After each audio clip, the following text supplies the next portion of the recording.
Amém, irmãos? Eu queria que a gente orasse a Deus agora. Eu queria que fosse clamando a Deus, que tu fosse colocando teu espírito mesmo, né? Uma quarta-feira, no meio da semana, a gente para aqui agora, tem que entender que Deus está nos trazendo até aqui. Eu creio, Senhor, que és tu que tens trazido a nossa vida para cá, tu tens nos atraído até aqui. Tu atraiu cada um de nós, Pai, até esse lugar. Esse lugar é o lugar da tua palavra, Senhor. Esse lugar é o lugar que nós queremos ouvir aqui a tua voz, Senhor, as tuas orientações, o teu ensino. Tu és o nosso mestre, Senhor. Por isso, nos conduz nessa jornada, Pai, e que a gente possa aqui absorver conteúdo, aprender das tuas escrituras, entender como que tu te moves, Senhor, na existência humana, Senhor, em nome de Jesus. Nós clamamos, Pai, para que tu restaure as nossas forças cada quarta-feira, que haja continuidade, Pai. Uma das coisas mais difíceis, Senhor, para nós homens é continuar, é começar e terminar, é perseverar até o final. E são aqueles que perseveram até o final que realmente desfrutam dessa salvação, Senhor. Muito obrigado pelo privilégio de nós nos juntarmos aqui. Quero abençoar cada família, Senhor, com seus desafios, com as suas lutas, cada irmão, em nome de Jesus. Muito obrigado. Te agradeço por esse tempo, Senhor. Colocamos nas tuas mãos esse momento. Amém. Graças a Deus.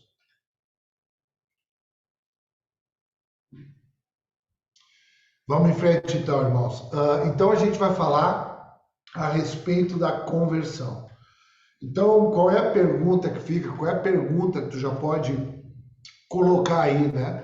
Porque a gente vai falar desse poder, desse chamado, né? Como é que é esse chamado de Deus para a vida de um eleito?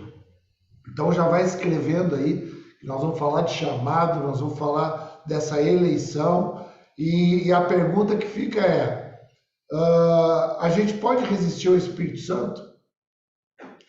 Será que a gente pode resistir ao chamado do Espírito Santo? Ao apelo do Espírito Santo?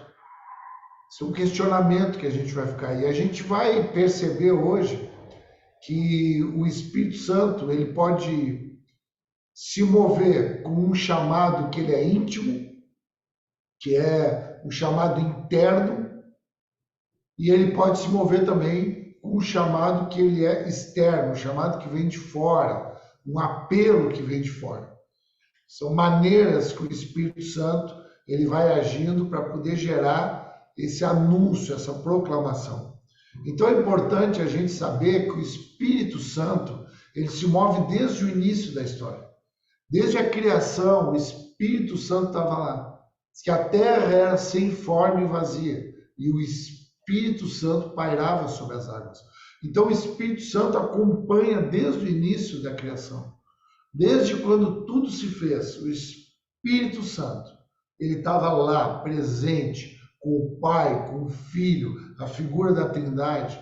Todas as coisas foram criadas e o Espírito Santo se move pelos tempos, pelas épocas.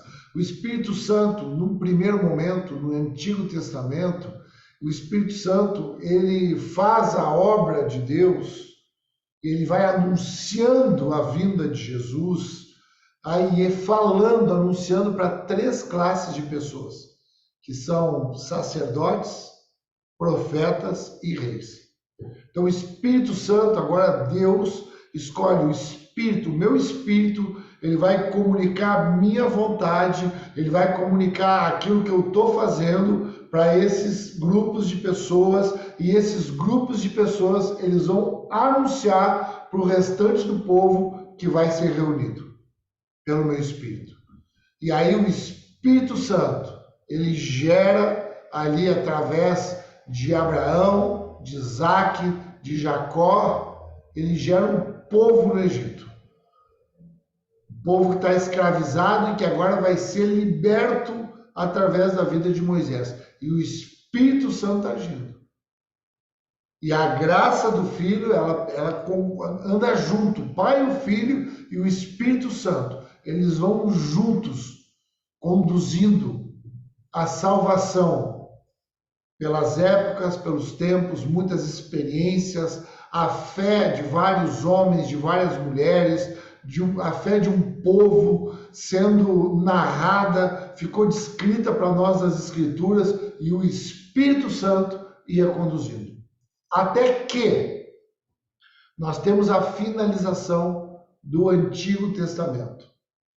A finalização nós temos descrito no livro de Malaquias. Aí termina o Antigo Testamento. Ali acontecem vários episódios. O povo de Deus, ele é levado para o cativeiro, ele retorna do cativeiro, ele está se restaurando, ele está se posicionando de novo em Jerusalém. E aí nós temos a finalização de tudo aquilo que foi escrito. E aí nós temos um período de 400 anos, que é o período chamado intertestamentário. Um período de mais ou menos 400 anos, onde nós não temos nada descrito do que aconteceu. Nós temos a partir da história, as coisas que aconteceram, se levantando ali uma hegemonia grega naquele tempo, até que no final desses 400 anos, agora o poder e a hegemonia do mundo passa a ser romana, e aí nós temos aí o nascimento de Jesus. Agora o Espírito Santo fecunda numa mulher, em Maria, e gera um filho, Jesus. Então o Espírito Santo agora, ele gerando Jesus, inseminando ali Maria, ele semina ali com toda a divindade. O poder da divindade estava ali formando um homem que era o Cristo, era o homem perfeito. Cristo é o ser humano no seu ápice de perfeição, na mais alta performance, porque ele era Cristo, o Senhor. E agora esse homem, por que ele é o nosso Salvador? Por que ele é o Senhor da nossa vida? Por que ele é a expressão visível de tudo que é invisível? Porque ele está cheio do Espírito Santo. Então o Espírito Santo está preenchendo Jesus completamente. Isso faz com que Jesus caminhe como homem sem pecar, se desenvolva, ele é criança, ele é adolescente, ele é jovem, ele se torna homem e ele começa um ministério agora visível. Ele começa a construir agora, durante mais ou menos 3 anos, uma caminhada que vai ficar marcado para toda a eternidade. O Espírito Santo, ali agora, através de um homem, ensinando, fazendo milagres, curando, sendo a expressão do amor de Deus. Então o Espírito Santo é a expressão mais pura do amor de Deus que é vista no Cristo, que é o homem Jesus. Então essa é a expressão máxima de um amor sacrificial, alguém que se entrega, que entrega a sua vida. Essa é a mais alta performance de um homem. Porque o Espírito Santo, ele está preenchendo completamente a vida de Jesus. Então ele vai impulsionado pelo Espírito Santo e ele prega sobre o Espírito Santo e ele fala do Espírito Santo. Então ele diz, olha, eu vou morrer, eu vou ser sacrificado, eu vou me entregar aos próprios sacerdotes, os religiosos, eles não vão compreender o que vocês estão compreendendo, porque ele estava se dirigindo ali aos discípulos, aqueles que eram eleitos, aqueles que estavam próximos, que estavam crendo, que estavam sendo ali convencidos pelo Espírito Santo na vida de Jesus. Ele está dizendo que aí tem um propósito de eu me entregar, porque esse é o amor do meu Pai, é o amor sacrificial que entrega a vida pelos irmãos. E essa é a expressão máxima do amor de Deus que a gente visualiza no homem. Por isso que ele é o nosso Senhor e o nosso Salvador. porque ele é a expressão daquilo que nós também vamos nos tornar. Porque agora Jesus, irmãos, ele morre, mas ele ressuscita, como ele já tinha pré-dito. E quando ele ressuscita, ele percorre aquela região, encontrando mais ou menos 500 pessoas, se fazendo enxergar, convivendo ali durante 40 dias, mais ou menos 500 pessoas, discípulos, e depois ele é elevado aos céus, na presença dos discípulos.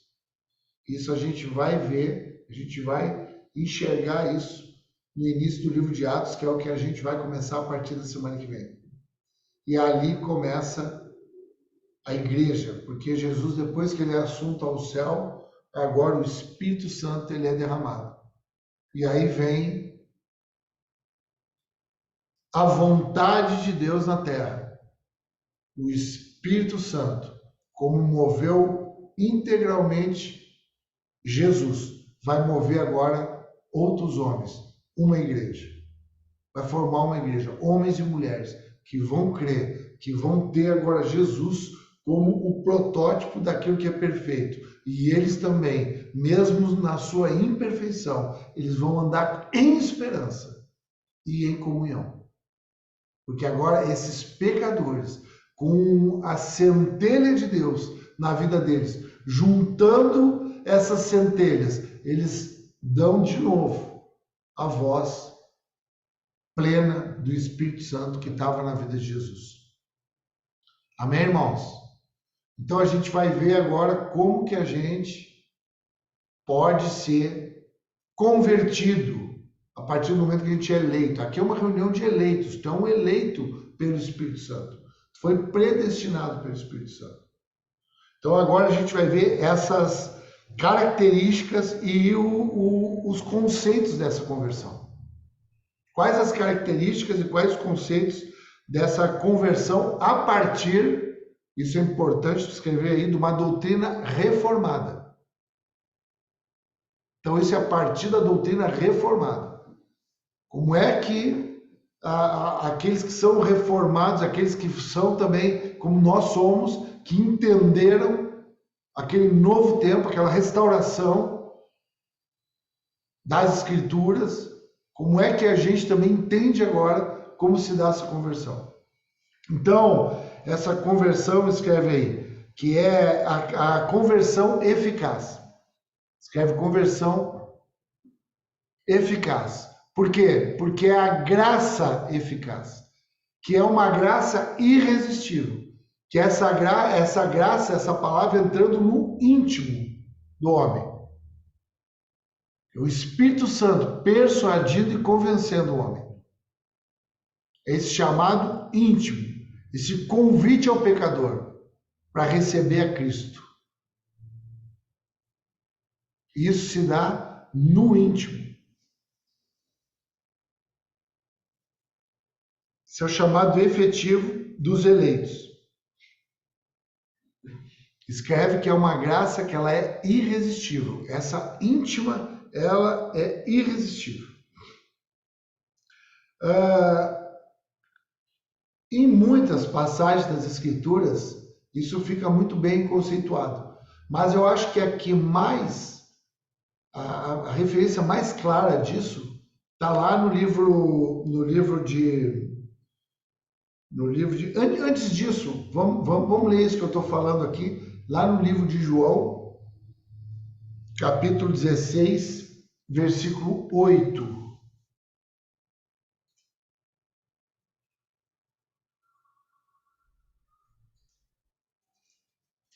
João 16, 8.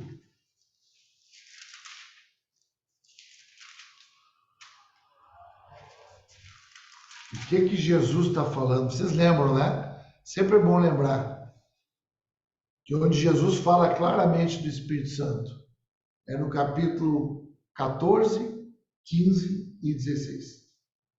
E mais abertamente no 14 e 16. No 15, que inclusive nós ministramos agora no final de semana, né?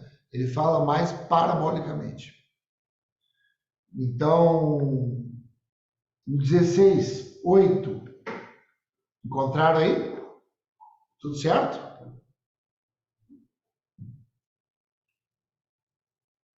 Olha ali a tecnologia ali da etapa, ó, ali, ó. Glória a Deus ali, ó. Você tem que louvar o Senhor por isso. O Senhor é bom, tá ali do lado ali, ó. Então diz assim, na minha versão, não sei se é a mesma que aquela ali, mas diz assim na minha aqui que eu escolhi para ler. Quando ele vier, ele quem? O Espírito Santo. Quando ele vier, convencerá o mundo do pecado, da justiça e do juízo. Então é isso que o Espírito Santo vai fazer. Então Jesus está dizendo, quando ele vier, então olha o motivo pelo qual Jesus está se entregando. Porque quando o Espírito Santo vier, agora ele vai convencer. Como se Jesus dissesse assim, hoje eu estou convencendo, hoje eu estou sendo usado pelo Espírito Santo. Agora, quando eu morrer, o que está em mim vai continuar vivo. O Espírito Santo ele vai continuar convencendo, e de forma muito mais poderosa, porque isso vai multiplicar e a igreja vai se juntar em toda a terra. Por isso que a igreja é imparável, graças a Deus. Então, o texto que mais faz essa referência dessa graça irresistível, dessa graça efetiva, dessa conversão mesmo lá no íntimo do homem, conversão interna do homem, está lá no livro de Romanos, no capítulo 8, versículo 29 e 30. Mas eu quero ler o 28 também, 28, 29 e 30. Romanos, vai anotando aí, para depois tu poder voltar nas escrituras, depois tu poder recorrer. A Mica, que bom te ver aí, Mica. Graças a Deus pela tua vida, que saudade de ti. Rodrigo, esse povo Saudades lindo. também, pastor. Que bom, graças a Deus. Então, Romanos 8, a partir do 28, diz assim: sabemos que todas as coisas cooperam para o bem daqueles que amam a Deus, daqueles que são chamados. Então, aqui vem a eleição. Então, daqueles que são eleitos, daqueles que são separados, daqueles que são convertidos. Amém, irmãos? Então, esse é quem tu és. Tu te enquadra aqui nessa turma aqui. Graças a Deus por isso, né? Daqueles que são chamados segundo o seu propósito. Então, um eleito, coloca do lado, tem propósito na vida dele. Então, um eleito, um chamado, ele já é seguido de propósito, é seguido de vocação. Ele já tem um destino agora que foi previamente pensado para ele. E que o Espírito Santo vai mostrar para ele, ao longo da sua caminhada de maturidade na comunhão, qual é esse destino, esse chamado, essa vocação, esse lugar de efetividade de atuação. Então, essa conversão, que ela é efetiva, irresistível dentro de ti, tu carrega ela no teu chamado, tu carrega ela no teu destino, na tua vocação. Ou seja, o que o Espírito Santo faz na tua vida, agora tu vai ter capacidade de fazer na vida de outros. Aleluia. Quando tu tiver a responsabilidade assumida, o compromisso com o reino de Deus, tu vai começar a ter essa plenitude, essa grande alegria de ver o Espírito Santo agindo através de um pecador, de gente tão pequena, de gente tão debilitada, e que, cheios do Espírito Santo, tem o poder também de gerar esse convencimento nas pessoas. Amém, queridos? Então, toda todas as coisas cooperam para aqueles que são chamados segundo o propósito. Por quê? Então, aqui é que eu quero entender o 29 e o 30 junto com vocês. Por quê? Aos que de antemão conheceu, também os predestinou, para serem conformes à imagem do seu Filho. Então, Jesus cheio do Espírito Santo. Então, aqueles, que de antemão o Senhor conheceu, antes de tu ser formado, antes de tu ser colocado no ventre da tua mãe, o Senhor te conheceu, o Senhor te formou, o Senhor previamente estabeleceu um destino para ti. Para ser conforme a imagem do seu Filho. Esse é o destino. É isso que nós estamos destinados. A ser juntos essa imagem do Filho.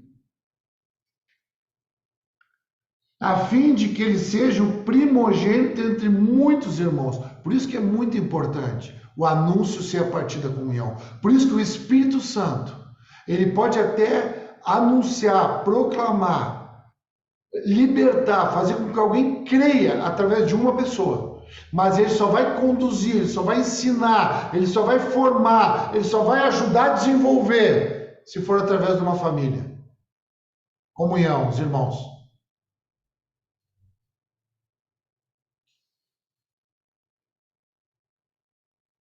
Porque o fim é de que Jesus seja o primogênito. Ninguém toma o lugar do primogênito. Ele é o primogênito.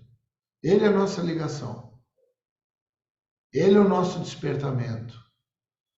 Mas a ideia é que esse primogênito seja entre muitos irmãos e não mais o unigênito. E aos que predestinou, a esses também chamou. Então, queridos, olha só, havia um destino prévio, porque de antemão ele conheceu. Agora, esses que de antemão ele conheceu, ele também entregou para o mundo. Só que ele entregou a gente para o mundo no pecado. E a gente caiu daquele lugar que a gente estava. E a gente esqueceu quem a gente era. E aí chega um determinado momento, ele chama. Ele te chamou. Amém, irmãos? Dá pra gente se alegar com isso, né? Ele chamar a gente assim, sem a gente ter o mínimo merecimento.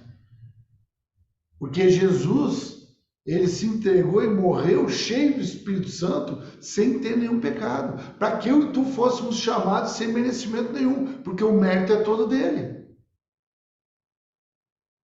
Então, esses que ele predestinou, ele chamou. E aos que chamou, ele também justificou. Ou seja, ele perdoou tudo aquilo que era contra nós, tudo aquilo que nós já fizemos, tudo aquilo que ainda hoje nós fizemos. Isso nós já estamos justificados pelo sangue de Jesus. Então, ele predestinou, aí chegou o momento, ele chamou para que a gente despertasse nesse destino prévio, e isso já justificou para que nós não nos sentíssemos condenados. Então escreve aí, do lado da justificação por Jesus, ausência total de condenação. Perdão. E aos que justificou, também glorificou. Glorificar é cumprir o propósito. Glorificar é chegar até o final. É chegar até o final e poder dizer, eu fui até o fim, e a glória é do Senhor. Por isso que Jesus dizia, agora glorifica. Então ele predestinou, ele chamou, ele justificou e ele glorificou. É uma ação completa na tua vida. Amém, querido? Escreve essa ordem aí porque é importante. A predestinação, daqui a pouco o chamado já envolvido com perdão e a condição de chegar até o final, glorificação. Então essa é a ação de alguém que é tocado no seu interior. Mas aí a gente tem também um chamado exterior. Então, o que que é o chamado? Bom, o chamado interior ficou bem claro. A gente vai ver ao longo da caminhada em Atos dos Apóstolos esse chamado interior. Por isso que eu fiz questão de ser nessa primeira aula, de ser nesse primeiro momento, porque isso aqui vai acompanhar a gente. A gente vai, volta e meia, vai falar, olha aqui, olha o chamado interior aqui. Porque muitas pessoas foram tocadas de forma irresistível. Mas agora a gente vai ver a resposta daquela primeira pergunta. Eu posso resistir ao Espírito Santo? Sim. Porque agora a gente vai ver um chamado que a gente resiste, que é o chamado externo. Então começa já a escrever, colocar aí o chamado externo agora.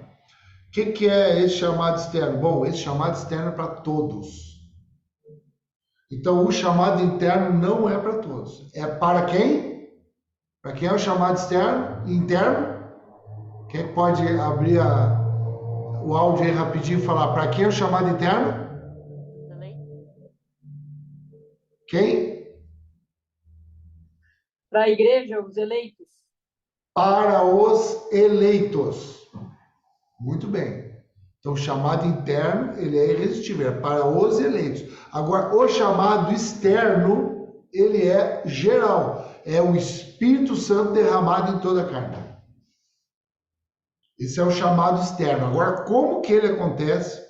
Esse chamado externo, ele que é o chamado que ele pode ser rejeitado, pode ser resistido. Escreve isso aí também.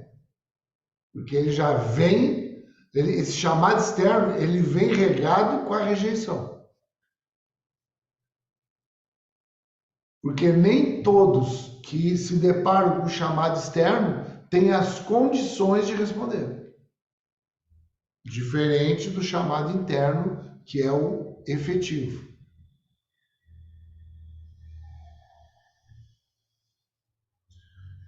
Então, nesse chamado externo, como é que vem esse chamado externo? Esse chamado externo, ele vem pela pregação da palavra, a proclamação. Então, quem é que executa o chamado externo? A igreja. Quem é a igreja? O grupo de eleitos. Então, esses aí agora proclamam. Então, eles proclamam agora com a possibilidade de também, dentro dessa proclamação, aconteça o quê? Um chamado interno, íntimo, efetivo. Essa é a nossa esperança. Amém, irmãos? Só que a gente tem que ter a maturidade de saber que a maior parte, falando proporcionalmente, dessa nossa programação vai ser rejeição. Mais um que se arrepende tem uma festa no céu.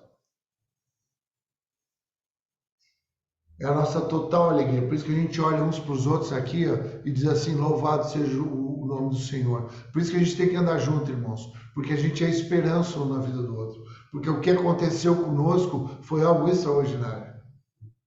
Porque nós, muitas vezes, nós resistimos ao chamado externo. A palavra foi pregada para nós muitas vezes. O chamado externo também, escreve aí, o chamado externo vem pela pregação da palavra. O chamado externo vem pelo testemunho, gente que testemunha perto de nós. Então, o chamado externo ele vem pelo testemunho. Esse chamado externo, exterior, que vem de fora, ele vem pela ministração dos sacramentos.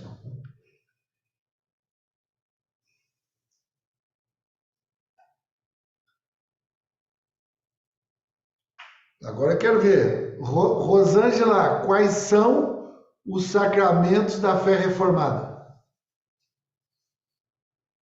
É sala de aula, irmãos, tem que estar preparado, hein?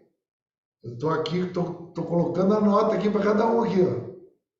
Quais são os sacramentos da fé reformada? Somente a graça, Somente a fé. Ah, pastor, não lembro dos outros. Acho que Valeu pela coragem, mas totalmente errado. Mas valeu. A coragem valeu. Jéssica Reis. Aqui que nem sala de Os aula. eleitos. Eu já respondi os eleitos. Aqui é que nem a sala de aula. A gente vai se escondendo. Comunhão. Vai lá, Guilherme. Guilherme, quais são os sacramentos da fé reformada? Vou me arriscar aqui, acho que é a comunhão. Tá em comunhão? Isso aí, totalmente errado. Obrigado. Bianca, a Bianca que gosta de rir dos coleguinhas. Quais são os sacramentos? Tu já começou com -5 com esse comentário. A minha nota já desceu. Eu acho que é como a Santa Ceia e o batismo. Bate palma para ela aí, irmãos. Palma. Muito bem. Então, ela o sacramento... nunca, pastor, né? Ela nunca nos decepciona. Não, o sacramento dessas... Isso que a Vicky disse é porque a Rosângela e o Guilherme decepcionaram a Vicky, viu? Então já sabe que vocês decepcionaram a Vicky. Tem que Entendi. falar com ela depois aí. Os dois sacramentos que ficaram, a fé católica tem... Bom, essa eu não vou perguntar para não complicar você, mas elas são 7 sacramentos. Dentre eles também a Santa Ceia e o batismo. Mas a fé reformada, nós entendemos que são 2. Então, através dos sacramentos, do batismo, por isso que o batismo é uma confissão pública de fé. E a Santa Ceia também é uma anunciação dessa eleição que gera comunhão. Por isso que tem que ter Santa Ceia e batismo. Para que haja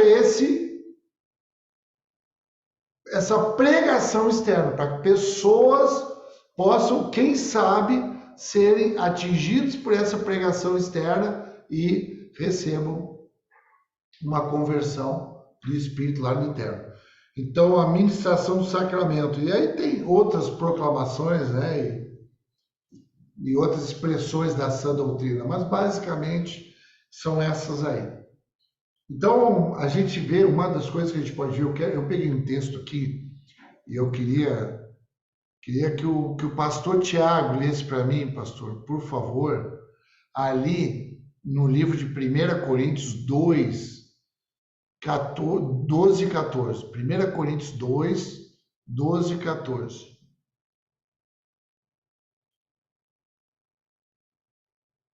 Que fala como é impossível se não houver esse chamado efetivo, se não houver esse chamado interno, é impossível o homem ceder, aceitar só a partir do externo. Então, o externo, que pode ser resistido, e a gente vai ver aqui por que ele é resistido, esse chamado externo. Por favor, Tiago. Amém. Amém. Estão me ouvindo bem? 12 e 14. Estão me ouvindo bem, pastor? Estamos te ouvindo perfeitamente, Tiago. Fica à vontade. Amém. Amém. 1 Coríntios, capítulo 2, do 12 ao 14. E nós recebemos o Espírito de Deus e não o Espírito deste mundo, para que conheçamos as coisas maravilhosas que Deus nos tem dado gratuitamente. Quando lhes dizemos isso, não empregamos palavras vindas da sabedoria humana, mas palavras que nos foram ensinadas pelo Espírito, explicando verdades espirituais a pessoas espirituais. Mas o homem natural não aceita as verdades do Espírito de Deus. Elas lhe parecem loucura, e ele não consegue entendê-las, pois apenas quem é espiritual consegue avaliar corretamente o que diz o Espírito. Amém, Tiago. Então, irmãos, perceberam o nível, como que a humanidade ficou? Escreve isso, escreve assim, ó. O chamado efetivo, ele é essencial. Por quê? Por conta do nível que a humanidade ficou. A humanidade ficou decaída, entorpecida, envolvidas no pecado. O homem se tornou completamente incapaz de responder de maneira afirmativa esse chamado. Se não for uma ação do Espírito Santo, tu vê que eles não entendem, eles não sabem, eles não acessam. Aí a gente vai ali, e isso aconteceu conosco muitas vezes. Se tu lembrar a tua caminhada, tu vai ver que tu teve pessoas perto de ti, teve pessoas que andaram na tua volta, testemunhando, falando, e aquilo ali não tinha sentido para ti. Sim ou não? A maioria de nós. Levanta tua mão aí. A maioria de nós, aquilo não fazia sentido para a gente. Porque a natureza estava num estado decaído. Então, ele é muito importante, esse chamado externo, para a gente poder entender que isso é obra do Espírito Santo. Por isso que a gente tem que sair pregando e pregando no tempo e fora de tempo, e sendo odiado, porque quem resiste odeia. Nós odiávamos o Senhor, ainda que a nossa expressão fosse a que fosse. Então era impossível para nós, era uma incapacidade. Só que Deus transformou o coração dos eleitos através do Espírito Santo. Ele entrou com a palavra dele no nosso coração, e aí entrou com algo irresistível. Eu queria ler também um outro texto, que eu acho que ele traz uma figura muito boa para a gente poder conversar um pouquinho, que é no livro de João, a história de Nicodemos, João 3.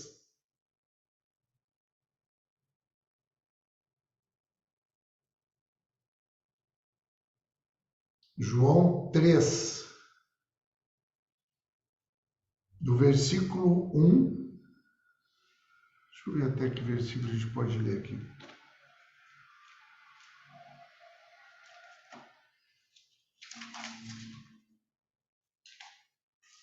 João 3, do versículo 1. Vamos ler até o versículo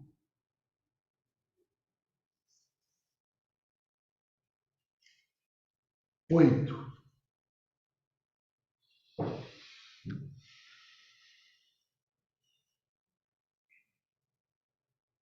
Queria pedir para a Laura ler para nós, Laura, por favor. Laura Becker.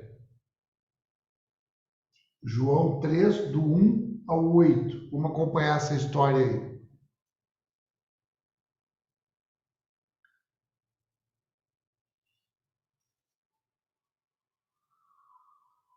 Não está aberto aí no teu áudio. Aí, a gente Agora- estava ajustando aqui os outros. Agora Tem foi. 3 aqui. Havia um fariseu chamado Nicodemos, líder religioso entre os judeus. Certa noite veio falar com Jesus e disse: Rabi, todos nós sabemos que Deus enviou o Senhor para nos ensinar. Seus sinais são provas de que Deus está com o Senhor. Jesus respondeu: Eu lhes digo a verdade. Quem não nascer de novo não verá o reino de Deus. Como pode um homem velho nascer de novo? Perguntou Nicodemos. Acaso ele pode voltar ao ventre da mãe e nascer uma segunda vez? Jesus respondeu: Eu lhe digo a verdade. Ninguém pode entrar no reino de Deus sem nascer da água e do Espírito. Os seres humanos podem gerar apenas vida humana, mas o Espírito dá à luz vida espiritual. Portanto, não se surpreenda quando eu digo: é necessário nascer de novo. O vento sopra onde quer, assim como você ouve o vento, mas não é capaz de dizer de onde ele vem nem para onde vai. Também é incapaz de explicar como as pessoas nascem do Espírito. Laura, continua lendo para mim até o versículo 12, por favor. Como pode ser isso? Perguntou Nicodemos. Jesus respondeu: Você é um mestre respeitado em Israel e não entende essas coisas. Eu lhes digo a verdade, falando daquilo que sabemos e vimos, e no entanto vocês não creem em nosso testemunho. Se vocês não creem em mim quando falo de coisas terrenas, como crerão se eu falar de coisas celestiais? Muito bem, muito bem. Olha só, olha que interessante isso. Então agora um homem, aí imagina, né? Nicodemos, um homem letrado, um homem líder, um homem ancião, um homem mais velho, um homem religioso, um homem que tinha todas as condições intelectuais e cognitivas de compreender as coisas. Amém, irmãos? Só que vinha agora uma palavra do Espírito Santo através da vida de Jesus. Então, ele é atraído para Jesus.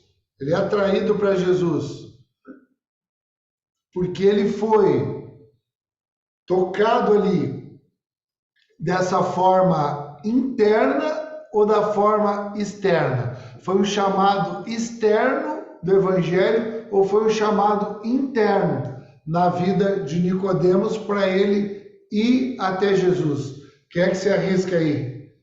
Rápido, com coragem para errar. Externo. Externo. Então, olha como o chamado externo ele pode atrair também. Então, quer dizer que o chamado externo a gente pode resistir num primeiro momento, ou a gente pode ser atraído e não compreender. E ser incapaz de compreender. Vocês percebem o limite desse homem? Como ele vai até o limite dele? Ele viu sinais, ele viu o testemunho, ele viu as maravilhas, ele tinha desejo de entender o que estava acontecendo, mas ele estava impedido de entender. Até aquele momento. A gente não sabe o que aconteceu com ele depois. Mas até aquele momento ele estava impedido. Ele é uma expressão que pode nos ensinar. Então ele chega para Jesus e ele diz: eu sei que tu veio de Deus. Eu sei que as coisas que tu fazes, isso é de Deus. E aí Jesus fala a respeito do chamado interno, íntimo, efetivo. Ele diz: Nicodemos, não é assim. Tem que nascer de novo. Tem que ser tocado de tal forma que precisa morrer e ressuscitar. É o que vai acontecer comigo. Uma pessoa vai ter que morrer para a antiga natureza e vai ter que ressuscitar para algo novo. Ele diz: não, mas como é que pode acontecer isso? Ele diz: não, mas eu não sei como é que é. Ele diz: isso é o Espírito, Nicodemos. Isso é o Espírito, isso é um vento. Tu não sabe de onde ele vem, para onde ele vai. Assim são os que são guiados pelo Espírito. Isso não tem a ver com cognição. Isso não tem a ver com conhecimento humano. Aí esse homem diz: mas como é que faz isso? Tem que entrar de novo na barriga da mãe? Como é que caminha? Ele diz: não tem como, tu não tem como conhecer. Porque se tu não está entendendo essas coisas que eu estou dizendo de forma natural, como é que tu vai entender as coisas espirituais? Então, esse é uma expressão da palavra de Deus deste chamado externo que atrai um homem que está impedido, está incapaz de receber, e Jesus ensina o que é o Espírito Santo tocando na vida de um homem. Então, tu consegue entender o nível de profundidade, como é extraordinário que aconteceu contigo? E tu consegue entender que agora, por saber que isso foi extraordinário, você tem que aprender agora a conviver com os teus irmãos e proclamar, entregar, falar, ainda que pessoas recusem, pessoas que não queiram no primeiro momento, que falem mal de nós, isso não importa. Se nós estamos entendendo o nível de profundidade espiritual que aconteceu conosco de forma imerecida, agora nós não podemos mais parar de caminhar com os nossos irmãos. Ainda que venham alguns, esse homem parecia que ele estava entendendo, parecia que ele, mas sinceramente ele estava, mas ele estava incapaz. Hoje a gente vai sair daqui nessa noite, a gente está finalizando já, para a gente ter um tempinho aqui para vocês conversar, perguntar e se expor aí, com essa força de pregar no tempo e fora de tempo. A comunhão que a gente se junta, irmãos, não é para ficar aqui. É para ir lá anunciar e para ser resistido. Mas para saber que se o Espírito Santo quiser, vai ser irresistível na vida de alguém. E aí vai ser toda a nossa alegria. Um só. Nós não precisamos, como igreja, irmãos, fazer malabarismo para tentar forjar número de conversão. Isso vai dar problema. Vai dar problema, porque essa pessoa não está preparada. Isso não é uma questão de demérito. Isso é uma questão de justiça de Deus. Como nós não estávamos preparados. Ou tu acha que tu só ficou preparado quando tu ficou mais inteligente? Ou quando tu ficou mais bonzinho? Não. Veio e invadiu o nosso coração. Aleluia. Amém, irmãos? Então, para finalizar, eu quero que tu escreva uma frase, que é uma conclusão. Mas eu quero que tu entenda isso que nós vamos falar aqui, essa frase. Então, tu vai escrever assim, ó, conclusão. Tu vai escrever assim, o chamado exterior. O chamado exterior. Sempre, aí grifa essa palavra, escreve letra maiúscula, que fique maior. O chamado exterior sempre provoca resistência. Então ele sempre vai vir de uma resistência. Porque o chamado exterior é aquele chamado que a igreja vai ser perseguida, que a igreja vai ser odiada, que a igreja ela vai passar por essa terra sendo incompreendida pela maioria. Então o chamado exterior, ele sempre provoca resistência. Vírgula. A menos que seja acompanhado de quê? Do chamado interior efetivo. Porque este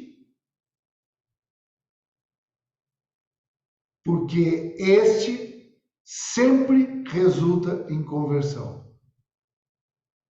Vírgula, ele é irresistível. Então, existe para que haja conversão plena, precisa haver esse anúncio externo e essa migração do Espírito Santo para o interno, que é o que está acontecendo conosco. Amém, irmãos? E aí nós não vamos nos incomodar agora mais com quem resiste, porque a gente vai compreender. Chegou o chamado externo. E a minha parte é essa. Meu irmão, a tua parte é a proclamação. Então, qual é a nossa parte? O chamado externo. Mas, às vezes, o Espírito Santo nos usa. Aleluia! E aí é muito lindo, irmãos. Ele nos usa. Ele nos usa para poder gerar esse convencimento de uma pessoa. Mas nós temos que ter certeza que não é nossa. Acho que hoje essa aula aqui vai marcar essa nossa colocação de pé em Atos dos Apóstolos. No início, nós vamos ver como é que o Espírito Santo começa essa igreja a partir da comunhão e desses chamados externo e interno. Amém, queridos?